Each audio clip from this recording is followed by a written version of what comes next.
Okay, so this week's Raw began very much like past Raws with Triple H and Stephanie in the ring addressing the 11. They don't have a name yet. You'd almost think that the 11 guys who are pretty much trying to single-handedly defeat Triple H and his hand-picked champions would actually have a name by now, but they don't. So they actually decided to have that 11-on-3 handicap elimination match. If you watched SmackDown last week, they did 11-on-3 handicap gauntlet match. So a match with 14 people in it. 11 on one side, 3 on the other.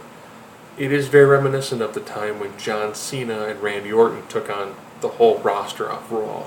I do believe they were victorious that time. But most of the guys also had matches beyond being involved in that main event. So Kofi Kingston took on Alberto Del Rio. Nice match, good back and forth. You know, those two guys actually make a really decent pairing. Ironically, it would make sense that Kofi Kingston, while he'll probably never go for the WWE Championship, could make a pretty decent rival for the World Heavyweight Championship. And of course, Del Rio gets the victory there. Rob Van Dam had another fantastic match with Orton, which went to a double countout. But it worked well to have Orton again show that he is ridiculously brutal. You know, great job with the end of match into post-match beatdown. Done beautifully. The Primetime Players took on the Wyatt family. This is very reminiscent of the match that they had on SmackDown, where it was kind of chaotic, big spinning discus, lariat, 1, 2, 3, Primetime Players lose. Decent match. Short, like most Wyatt family matches. Fandango took on Santino, and Fandango won. Relatively a squash match, but you know it works. Miz TV had on the Big Show. Big Show, I guess, is 3/4 heel turn now because he did lay out the Miz. Overall, not a bad segment. You know, the Divas had an 8-diva tag match. I use the phrase tag match loosely because nobody tagged in. And Brie Bella pinned AJ. So again, it took longer to announce everyone down to the ring and then to actually have the match.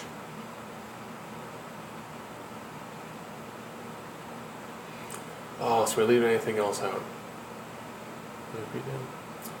Well, now we're pretty much up to the 11-on-3 match.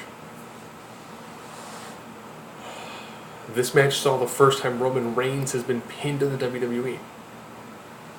But pretty much, you know, Rob Van Dam was eliminated because he was relatively beaten down. You know, Roman Reigns went through his I spear you, I spear you, I spear you. So, and then Daniel Bryan took him out. So all of a sudden, before you know it, we're getting, well, so Daniel Bryan was the Usos. In these sorts of matches, it's just random chaos. You blink and then someone gets pinned.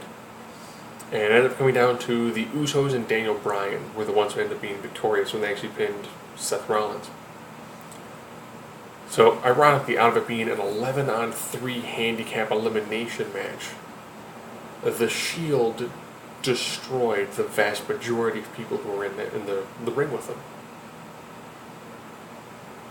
And ironically, on SmackDown, I believe it was the Usos and Daniel Bryan took on the Shield in a 3-on-3 match straight up, and they lost. So it was interesting. CM Punk came down, of course they're in Chicago. He tried to get his hands on Paul Heyman, but was stopped by the combined might of Ryback and Curtis Axel. Ryback then pretty much just chucked him, gorilla press style, slammed through a table. Looked sick, looked impressive. You know, you can tell that they're really trying to keep this feud going for as long as they possibly can to not have CM Punk end up getting involved again in a feud with Triple H. Even though I do think CM Punk versus members of the Shield would probably be a pretty solid match. And the Shield actually got jumped by the Rhodes Dynasty. Yes, Cody and Dustin actually together jumped and attacked the Shield and were escorted out of the building. So ironically, I'm starting to side with some people where the Daniel Bryan Randy Orton thing works well. The Daniel Bryan Triple H thing, not as much. The road thing, Triple H thing, seems to have a lot more meat to it. Where Orton and Daniel Bryan, it's great that it's for the title. They're going to put on solid matches, but they really do need some sort of great capstone for what should be either their last match of Battleground, potentially an Iron Man, or maybe even better if they were to do a match for Survivor Series. But it does seem like what's going on with the Rhodes family versus the McMahon family, that one has got a tremendous amount of legs to it. It would be interesting to see Cody and Dustin actually be the ones to defeat the Shield and become tag champs. That could be a very interesting sort of pairing. The Shield's held the titles since like April. If those two were to be able to come in and be the ones to actually dethrone them, even if they win at a pay-per-view and then lose the next Monday on Raw, they will still be the team that actually defeated the tag team portion of the Shield. So, could be kind of interesting. And we are also 2 weeks away from Battleground.